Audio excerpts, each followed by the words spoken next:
Isaac Hayes III, entrepreneur, music producer, and son of soul legend Isaac Hayes. He has raised over $22 million through equity crowdfunding, making Fanbase one of the largest Black-founded crowdfunding campaigns in history. Tamisha Harris is a veteran TV news producer with an insider view of how stories are shaped and suppressed. She brings a powerful call to action for Black media to protect their narratives and audiences. And they are our guests today. All right. So, Isaac Hayes and Tamisha Harris, welcome to the show. Let's get started. Isaac, I know that you've been on the show before, but for our newer listeners, people that are just coming to the conversation, people that may not yet be familiar with Fanbase, let's revisit your background just a little bit more in depth from what it is that I had in the introduction. Oh, man. I wanted to build, in 2018, I wanted to build a social media platform that disrupted the distribution of content by democratizing the distribution of content to every person on the planet so that anybody could be their own version of a Hulu or a Netflix or a Disney Plus by having subscribers.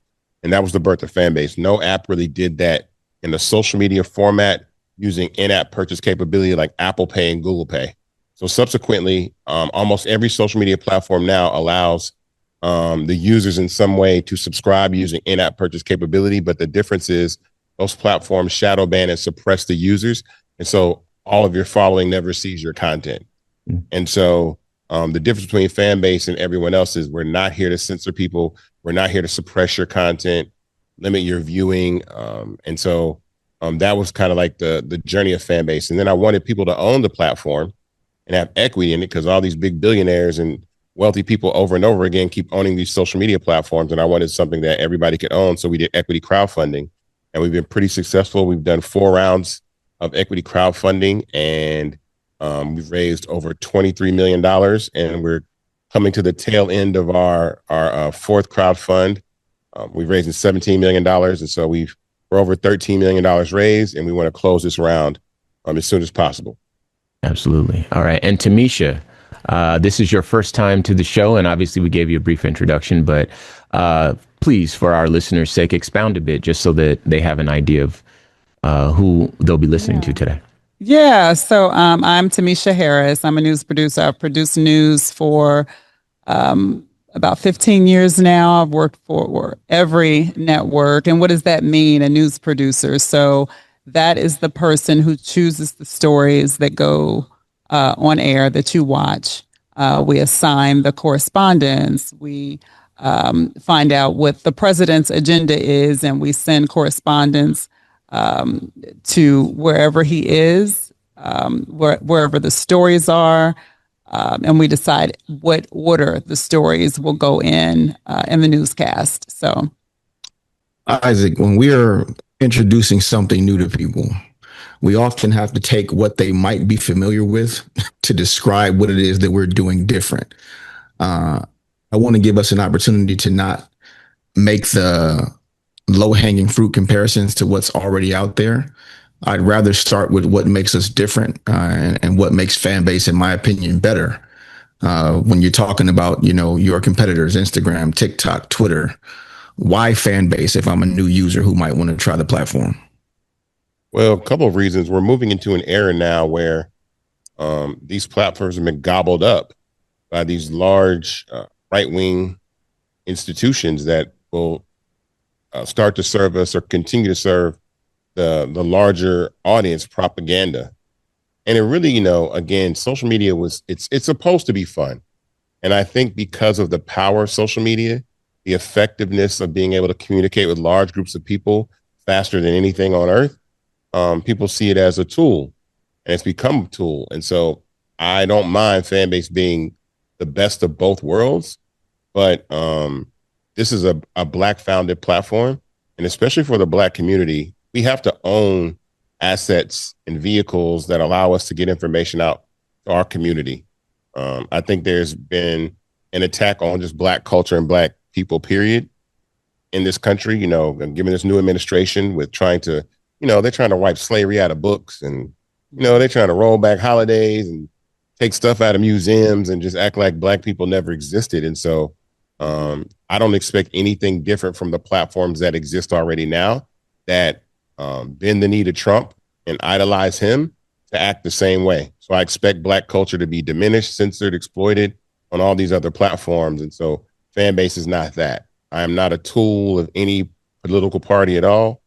I'm something that people can use to communicate, have fun, be creative, and then on top of that, make money and own. I recognize that social media has taken center stage in shaping the way of the world. And traditional media, legacy media, has shifted in terms of its relationship to social media. In other words, with traditional media, legacy media, there's typically a robust social media arm to that. Tamisha, I want to get your thoughts first, and then Isaac, I want to get your thoughts next. Tamisha, discuss the role of legacy media in particular, and the role that they have played in terms of the political division in this country. And then Isaac, I'm going to go to you to follow up with social media. So one thing that I noticed, this is such a great question, because one thing I noticed with the left-leaning networks that I've worked for, once Trump was out of office and Biden was in office, we were like, thank God, now we can get more news in. News that does not focus on the Trump administration. And that did not happen. We still ran every story that we could about Trump. And so what that told me was, what it told all of us, is this is what makes money. It doesn't matter that this man is out of office. When he was out of office, it's what our advertisers paying for. And I think that legacy media had a lot to do with this man being reelected. Regardless of what side we were on, we had a lot to do with him being reelected, because when you put him, the stories about Trump or Trump adjacent in the news, that's just giving him more and more promotion. And so what part do we play in the division of it? You know, a lot. We play a big part in it. I think media plays a big part. People are going to choose their sides. And, that's just what it is. Wherever the money goes, that's where media will go. Mm.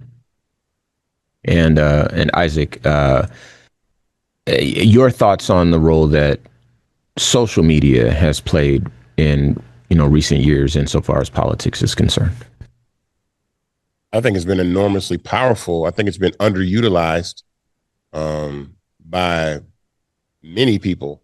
And I've been saying for years, like even in 2017, I was like, people aren't looking at televisions; they're looking down at their phone, and it's where your eyeballs are, and it's the speed in which you could communicate and actually even, kind of organize. I think that social media should be used to organize voter registration or organize, going out to vote or communicating with different groups about particular issues that matter most to your community. And so it's an underutilized tool, but I think the Democratic Party has dropped the ball, per se, on not recognizing the power of these platforms. And conservatives have gone and bought the X's of the world. They have True Social. They've basically acquired TikTok now. You have Meta with Instagram and Facebook, definitely, aligning themselves with whatever Trump wants to do. And so they figured it out. And I think it'll be really hard unless there are new versions or new social media platforms that arise that are just, it's an app. It's not supposed to be, for one party or another party. It's just supposed to be a platform where people can communicate, have discourse, and have fun. And so I love the ability for discourse to happen. I think, the conflict and difference of opinion that people have are conversations that we need to have. And when it's just an echo chamber of one side or the other, and that's kind of what it feels like nowadays on these apps. We need new apps. We need new platforms that people can utilize and have those conversations. An interesting thing happened in the wake of the demise and the assassination of Charlie Kirk. I've always heard about what the algorithm does to us, to our feed, to what we consume, but I didn't realize how invasive it was until I started getting messages from people that I know, from people that I consider friends, who were deeply troubled by how this kind-hearted, God and Jesus loving man had met his demise. And they had no idea what I was talking about when I told them about the different messaging and the different things that he stood for. So when we look at online radicalization, is the algorithm doing that to us? Is the president to blame for that? Like, what's happening where people are actually not getting full pieces of information? We're looking at the same story at the same time, but getting very, very different versions of it. Well, I'll say that I'll actually start with the actual incident itself. Social media is heavily censored, and any type of violence usually is pulled down off these platforms. But if you notice, that particular incident was allowed to sit on social media platforms in every form. I've never seen somebody be executed and it just sit up on social media everywhere. And it was left up there for a reason. So if everybody's seeing that action take place, it's left up there for a reason, because that can easily, these platforms are now AI automated with violence. They know exactly what these things are and they can tell immediately. So one, I think that was left up there for a reason, so that people could see that and form this opinion one way or another about the assassination of Charlie Kirk, right? I think they were able to form that opinion in that instance. Even prime example, let's take, for instance, like even when George Floyd was murdered, a lot of social media platforms would blur his image out or blur the knee out or blur all that up. So I'm like, that's that part right there is like, they don't want you to see the brutality, but for whatever reason, in this instance, people wanted to see, these platforms wanted that brutality to be seen. And so you got to think about that in itself, of why did people want people to see this violent act? And then after the fact, what opinions are formed that people saw that? Because I don't believe anybody should be murdered for their beliefs, right? For what they say. But I think that it's dangerous that we were allowed to see that over and over again. Young people, kids, just being able to see that.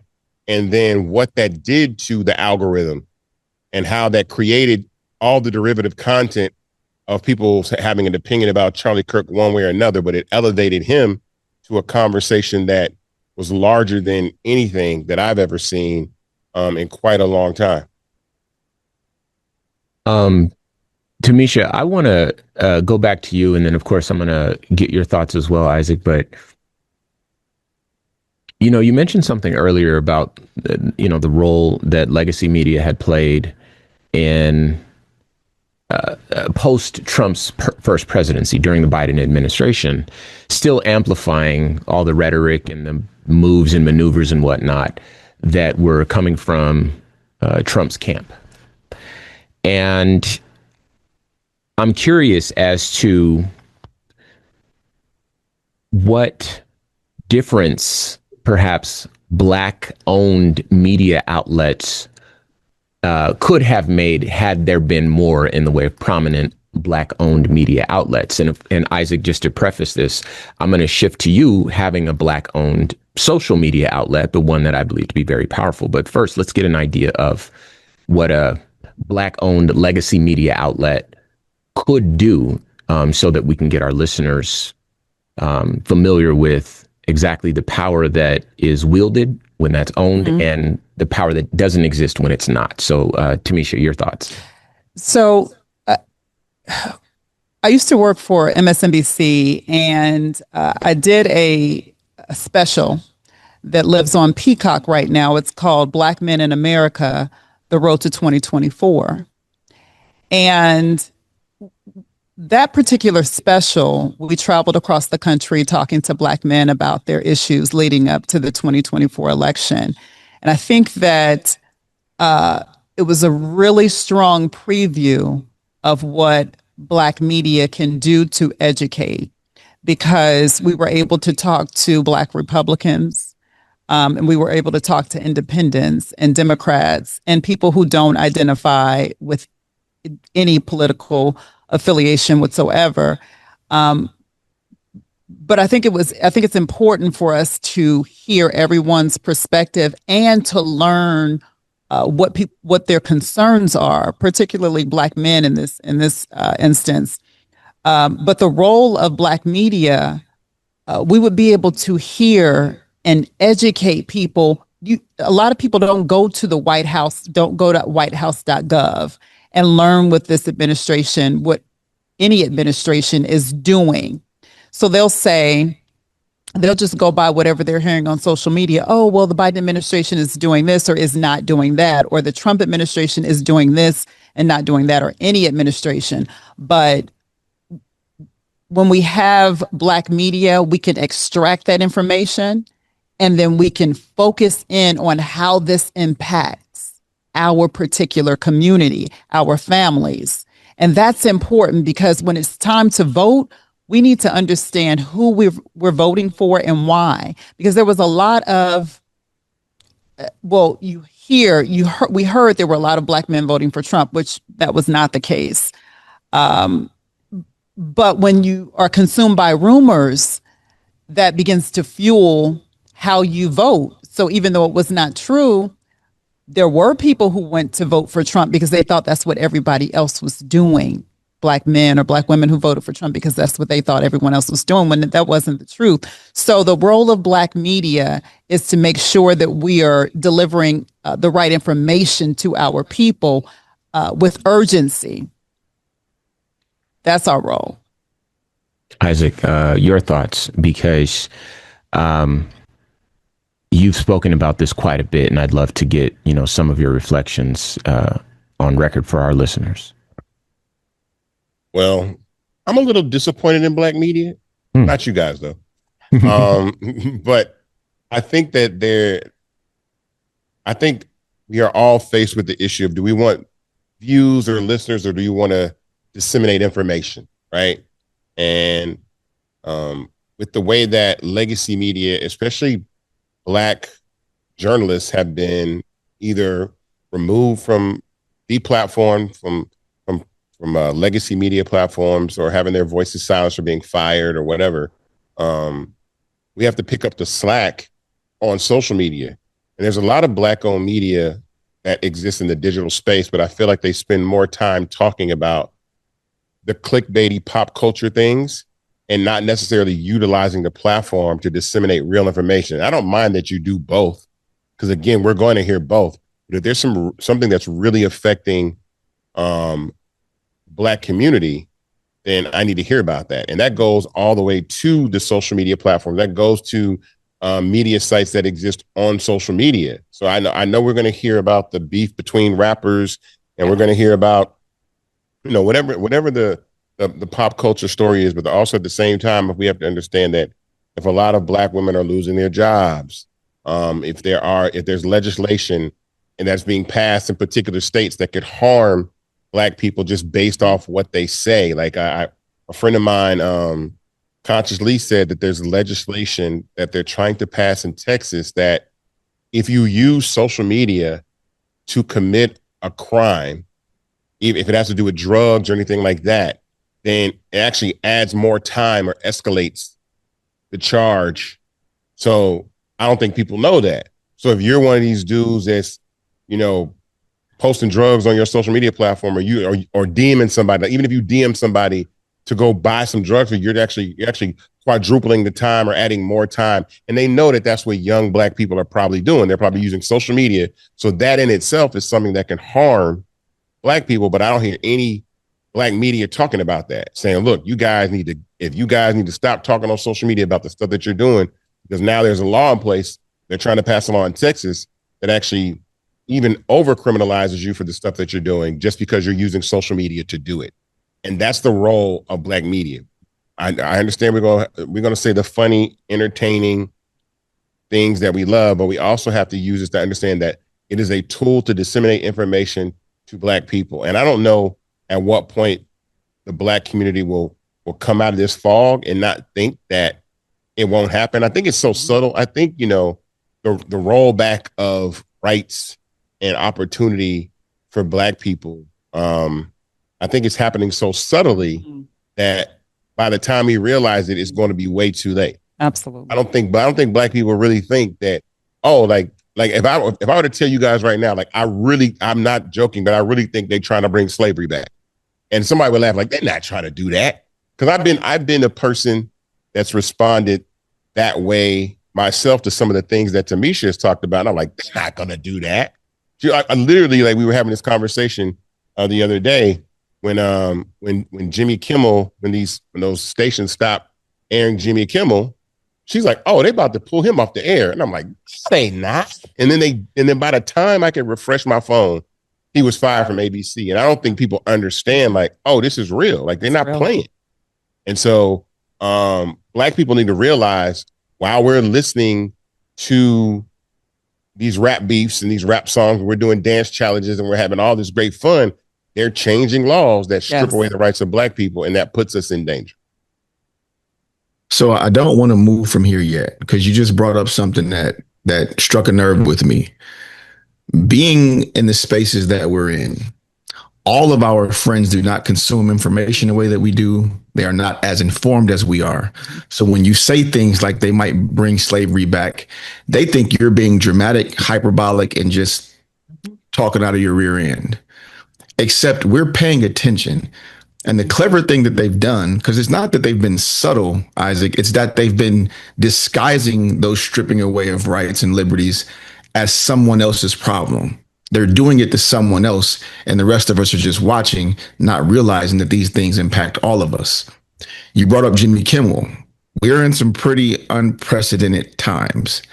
Right as we were, getting to the end of the election cycle, I told Ramses, if that dude wins, what we do for a living might be illegal.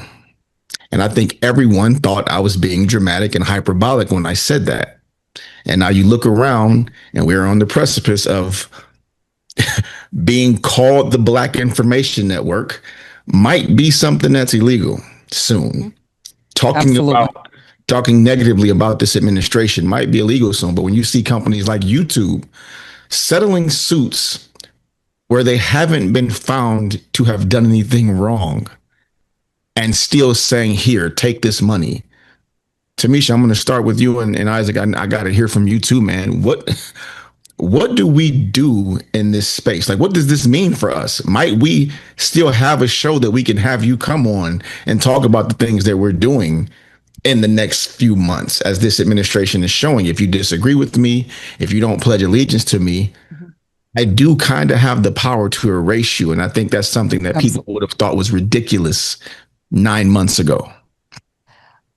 Oh, man, that's such a great point. Will you have a platform? Maybe not if it's named the Black Information Network, because that may be illegal. Will you have a platform? Not if you speak, possibly not if you speak unkindly toward the administration. You may be sued. That is why I went to Isaac and I said, we need Fanbase, because I was seeing everything happening. And I said, wait a minute, we are in deep trouble here, because this administration is coming after networks for everything. Say one word that is not flattering toward the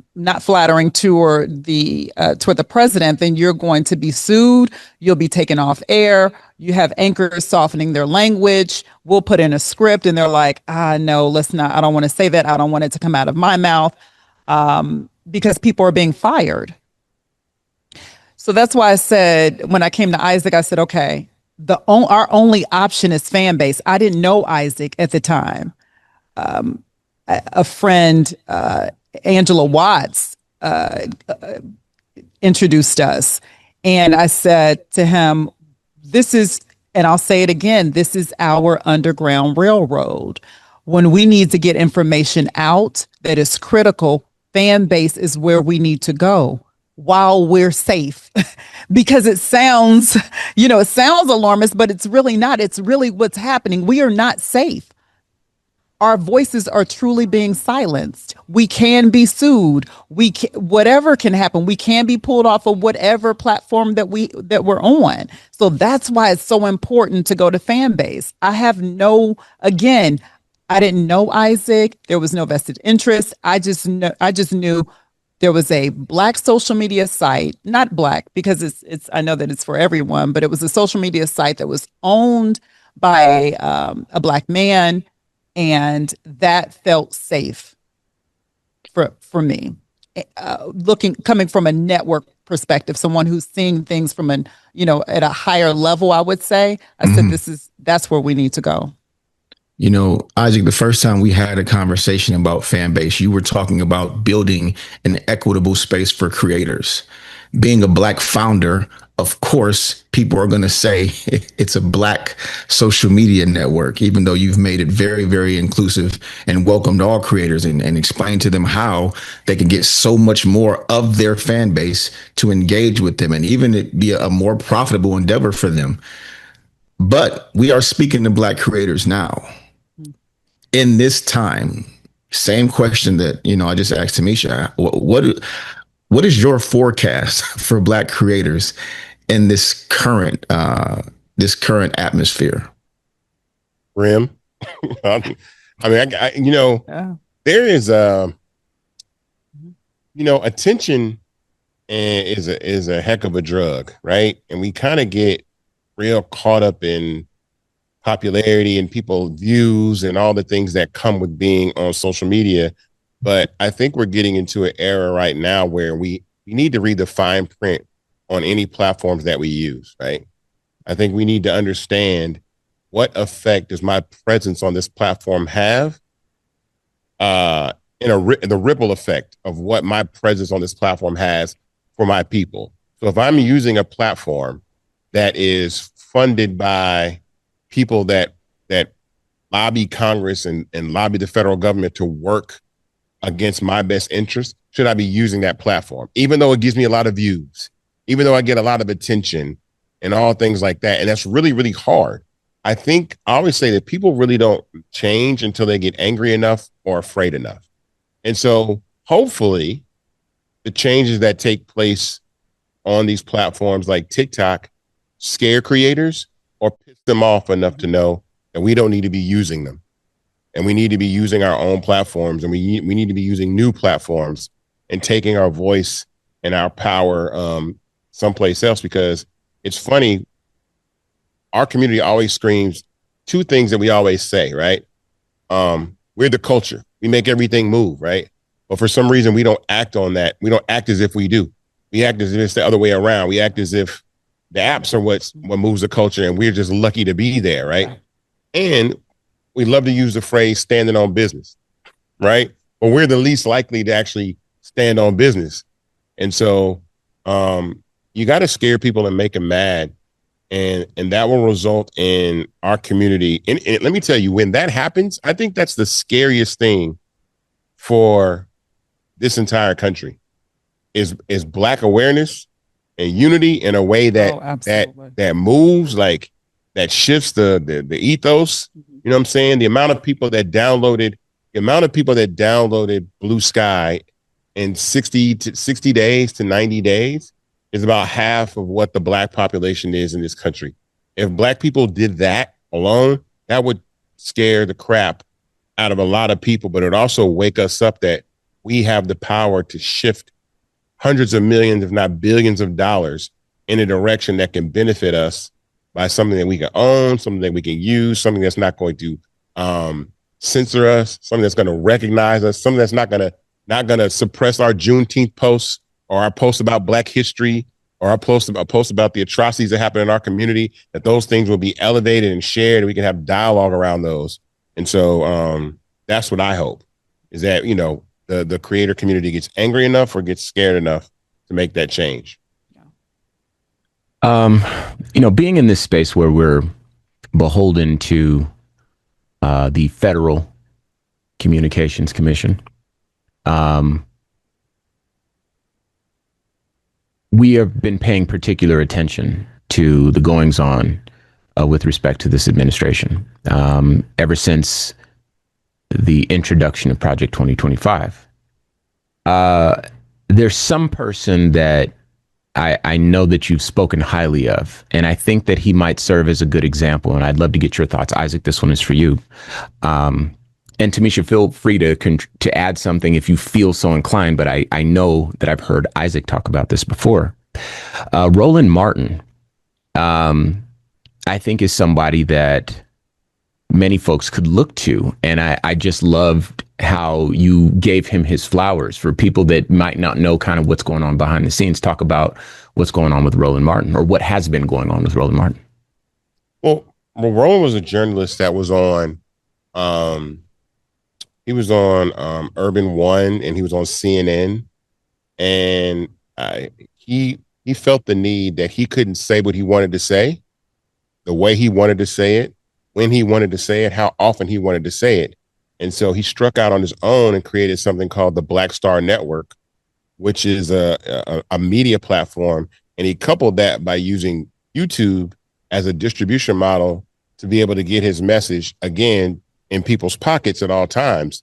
And when he first started doing that, a lot of people, again, as I said, are enamored with the bright lights of being in mainstream media, right? Being, really, really powerful, and being on CNN. It's like an artist being like, oh, I'm signed to Def Jam, right? Or I'm on Interscope. It's like, I'm on CNN, I'm on MSNBC, I'm on CBS, ABC.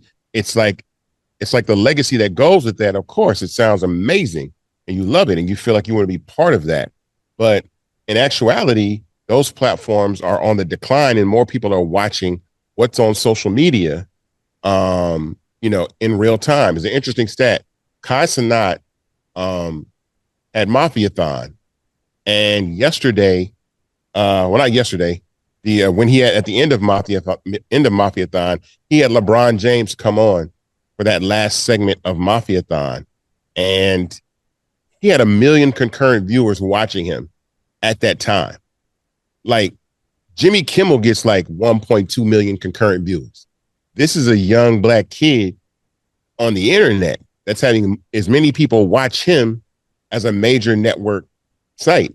And so when Roland made that shift, people laughed at him. And they were like,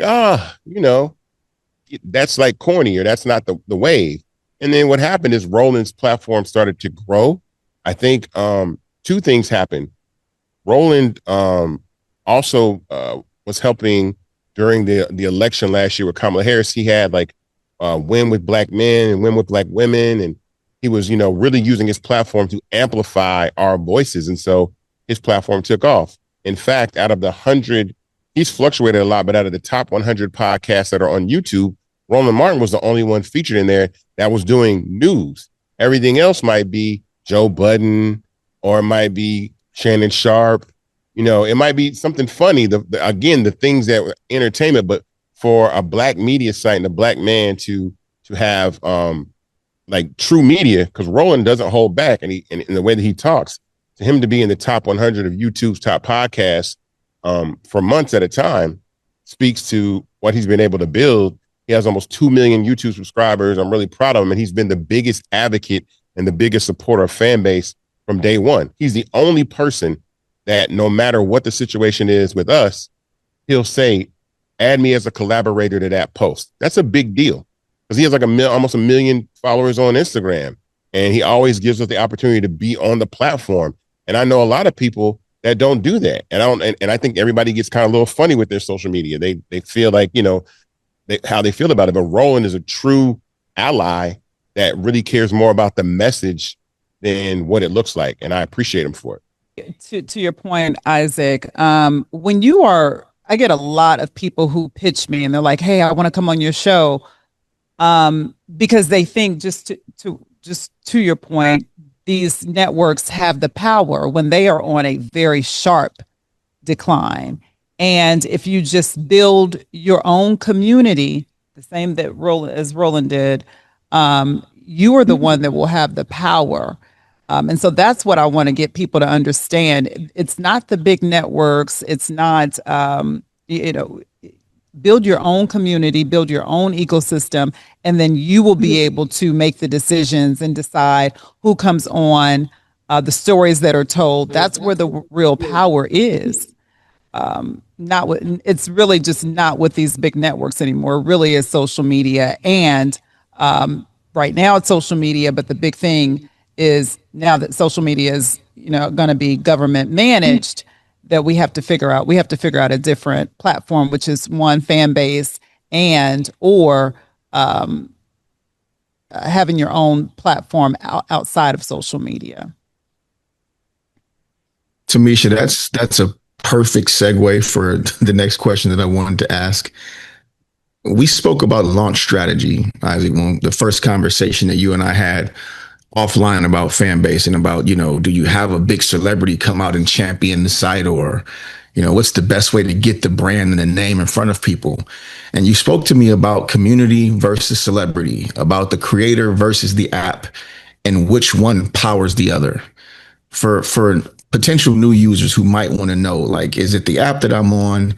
Is the content that I create? Which one makes the other one cool? Because that we are collectively probably, and I say probably because people like to nitpick and use semantics against Rams and I all the time, the coolest people in the history of the planet Earth. I think we've helped determine what's cool with regard to everything: food, fashion, music, culture, all over the world, this generation of Black Americans. So with regards to Fanbase, is it the creators that come to that app, the community that you build, or the app itself that creates the cool factor? No, it's the people, it's the community. Like, it's not even celebrities.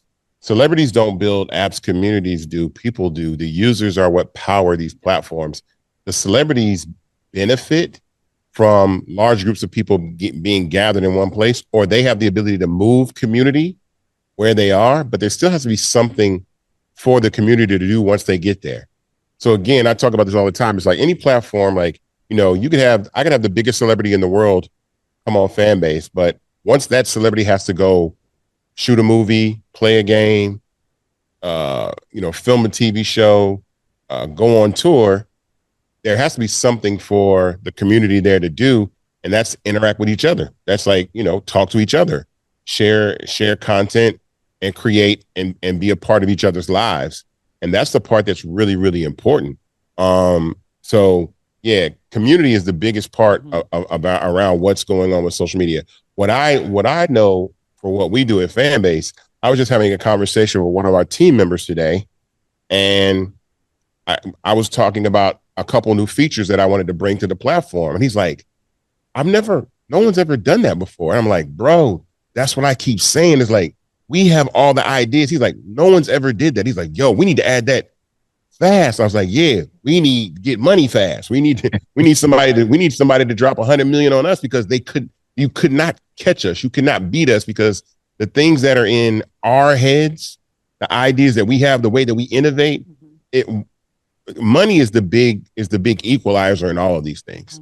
Something that I said that I talked about on one of the shows that I've done before is that you think about Turning Point USA, right? They were getting $95 million a year in donations just to operate.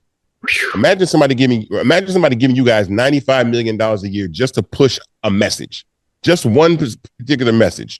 I just want you to say that these people are bothering us and they're taking our jobs away, and I'm gonna give you $95 million a year just to do that. And so you can talk to young people, old people, and create festivals and events and all those kinds of things.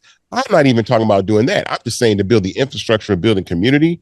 That's why we have to recognize, especially Black culture, our power to elevate and lift and build up platforms, because that's where the money comes from. It's the community first. Once the people get over there, then everybody else, the celebrities are going to follow behind that. Yes. Everything, it's a bottoms up approach. It's always been a bottoms up approach. That's why we focus on algorithm, and we focus on retention, and we focus on building something that that people are on 24 hours a day, 7 days a week, and then everything else falls into place. With the funding for, building a platform like Fanbase, it costs a lot of money, which is why we do these raises, which we, like I said, we want to scale the app and continue to do so. But that's the community aspect is the most important part. For sure.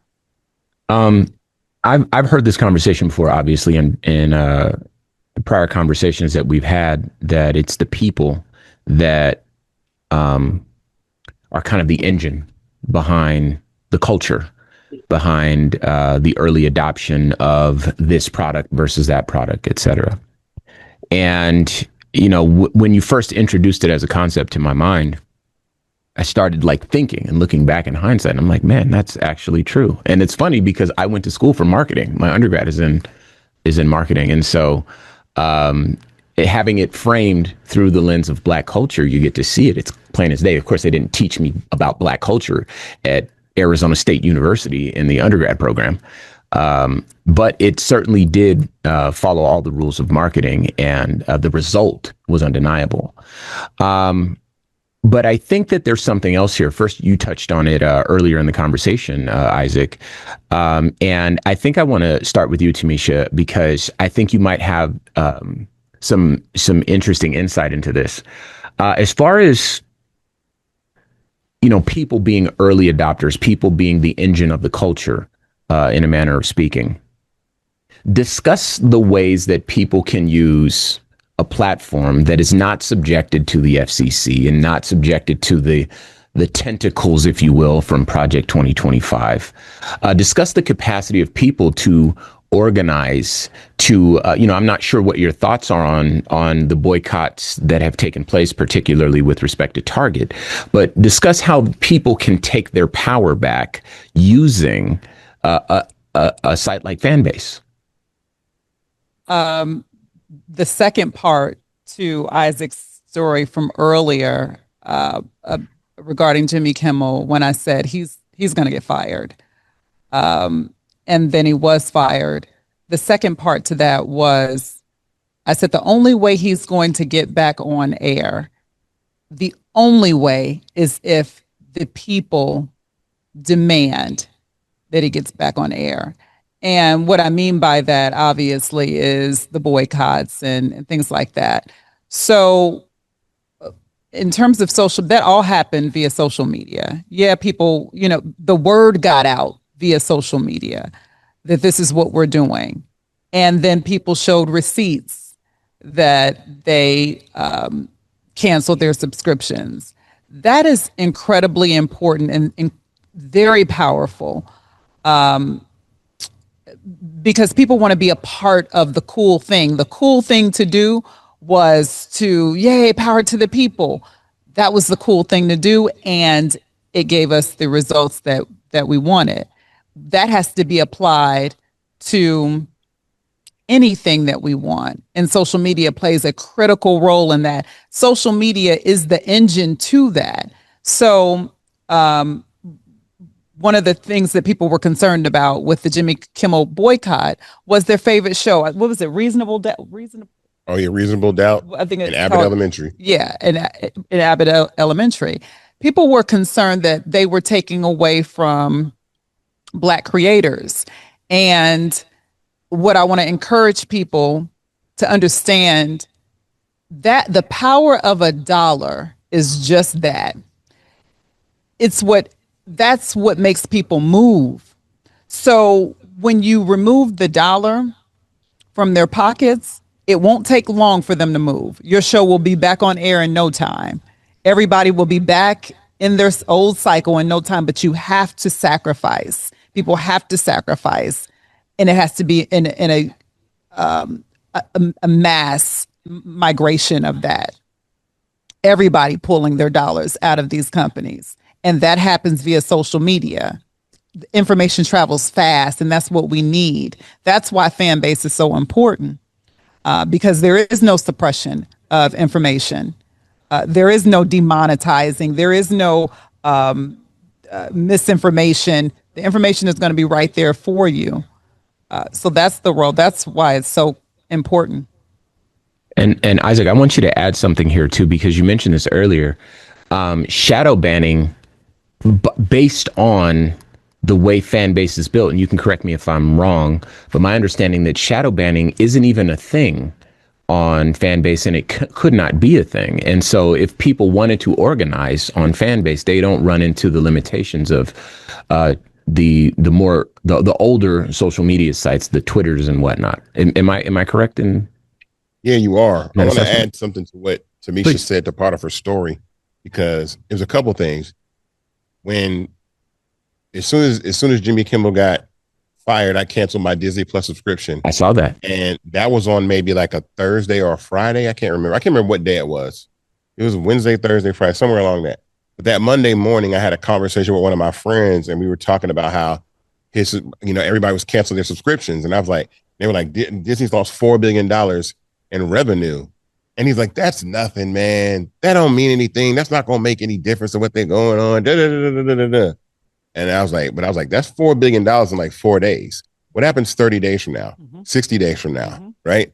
And Jimmy Kimmel was back on the air that day, and I sent it to him. As soon as he was back on the air, I sent it to him. And he was like, that really happened? Like, and I was like, absolutely. Like, the people care about this country is a capitalist society. It's run on money, right? And that changes the way that everybody behaves. And so it's proof that when people stand up and stop and fight back in the way with their pockets, it works. Something else is that it's funny how art is not imitating life in this instance. I heard a creator say, whenever there's these movies about a great catastrophe or a great, issue that plagues humanity, right? Like in Star Wars, it was like Darth Vader and the Empire. There was the resistance. In every movie, there's always the resistance, and everybody loves that part of the movie. Everybody's part of the resistance. But when it's happening in real life in America right now, you just sitting here looking at it like you're not part of the resistance. Like you're not, like you love the resistance in Terminator, you love the resistance in Star Wars, but when it comes to resisting in real life, you're like, what we doing? Like, I don't know what we should do. And so there's going to have to be a resistance, a level of where things get shut down. It's like, if everybody, I saw a white creator today, a white middle-aged man said that people in America need to shut down the same way we did in COVID. Stop going to work, stop buying everything, just stop everything. And he said, man, they would clear Trump up so quick. They would turn on him so fast. Oh my God. All these corporations would be like, bro, you're messing it up. Cause now you people off to a point that they're like, man, we're not going to do nothing until he's gone. We ain't doing nothing until this man is up out of here. And so that's the resistance. And the resistance is resisting spending your money in these places. And these companies count on the fractured community of not being able to do that. The organization of the fear of an urgency of being in COVID for us to separate and not be around each other is what created that vacuum of not spending any money. But it also opened up everything that happened with George Floyd in that same period of time.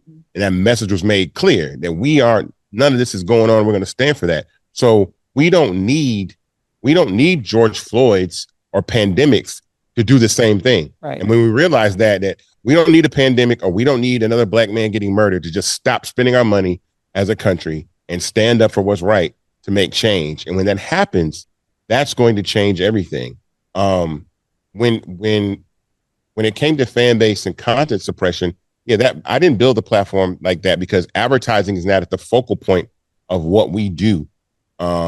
We become profitable as the creators become profitable. So it's not in our best interest to suppress content because that limits the amount of people that see your content, which creates the ability for people to have subscribers as well as followers and make revenue. So it's a different approach to building a community.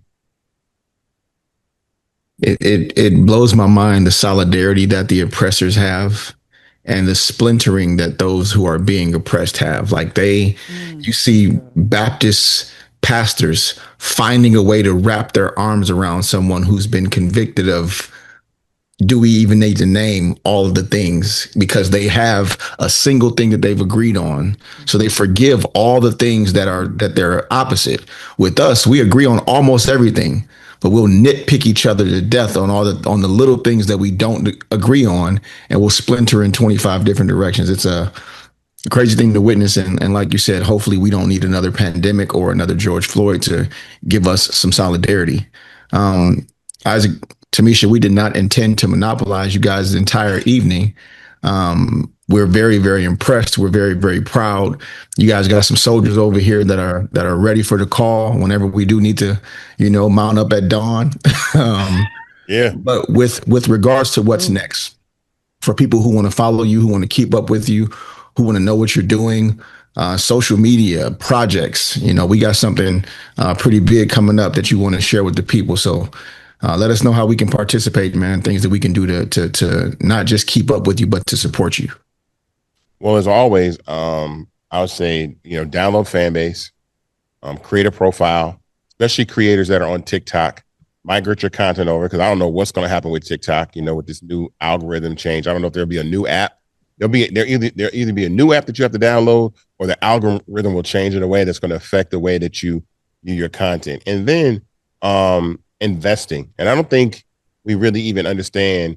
I was having a conversation with a friend of mine that didn't understand why we don't understand investing. Like why would we go play parlays or get on gambling sites or buy lottery tickets, but not invest in that way? And I said, well, one, Black wealth is not built on, we don't have a foundation of wealth. So investing is something that's been taught in the white community for hundreds of years, because they're handing over stocks and property and the behavior and the information about doing so. And to the point that that's how you create billion dollar, families and stuff like that. But here's the thing that also makes Black people so powerful and so genius. And I'll use Jay-Z as an example in this one instance, that he is the first person in his life. He went from poverty to being a billionaire in one generation. Something that takes families years and years to get to. He did it in one generation based off his culture and moved very, very quickly. And if we realize the power of investing in ourselves and even added that component, we could compound our wealth along with our talent in ways. That's why I say owning part of Fanbase. Anybody that's watching this, invest in Fanbase. Go to startengine.com/Fanbase and invest. The minimum is $399. This isn't a GoFundMe or a Kickstarter. This is actually equity in the platform that allows you to own a piece. And as Fanbase scales and grows, your investment grows with the growth of the app. And that's something that you can control. So if you have 100,000 followers, 1 million followers, 5 million followers, do the same thing that you would do on Instagram and TikTok, but own a piece of the company, and then watch how that value increases on the back end, because a lot of white creators are doing this. You don't know that a lot of these white creators are taking equity in some of these startups and investing in these startups. And then on the back end, they're making 10, 15, $20 million, $30 million just by increasing the value of a platform. So do that. Those are the two things. Like I said, download Fanbase, invest in Fanbase. Follow me on Fanbase. My social media is @IsaacHayes3, but I would much prefer everybody follow me on Fanbase. And that's where you can find me. Tamisha. Yeah. And I would say, speaking directly, my name is Tamisha Harris on all platforms. So, including Fanbase. Speaking directly to creators and consumers of information, I would say I know that it feels scary to leave your platform. Don't leave your platform. Slowly migrate over to Fanbase, because you don't want to be caught, even as a business person or as a creator, you don't want to be caught in a situation where your voice has been silenced and your fans or your followers don't know where else to find you.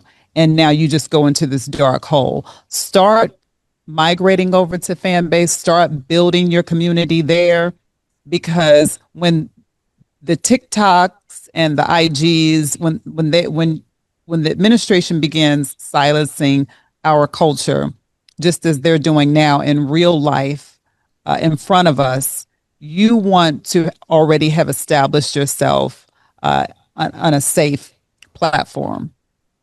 So that's what I want to say. Go ahead and migrate over.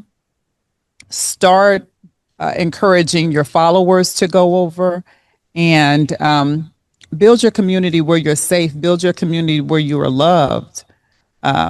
and where our stories are going to be told accurately. I want to make sure that I let folks know that you can also find me on all platforms and Fanbase at Ramses Ja. And I am Q Ward on Fanbase. Tamisha, I just followed you on both.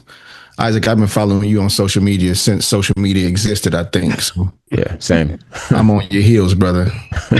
Thank you. I've been following you on Facebook since I got on Facebook. That would have been probably 2008, something like that. So, wow. Yeah, it's been a long time. But also want to let folks know you can follow Civic Cypher on all platforms and on Fanbase as well, where we are active and we share content, data-driven content, and we will continue to do so. So with that in mind, thank you both very much for your time. I'd love to have a conversation with you in the future about Black entrepreneurship, because I think that this gives some insight into what is possible, and you have left very large metaphorical footprints on this path toward fiscal independence, showing people what it looks like to create generational wealth.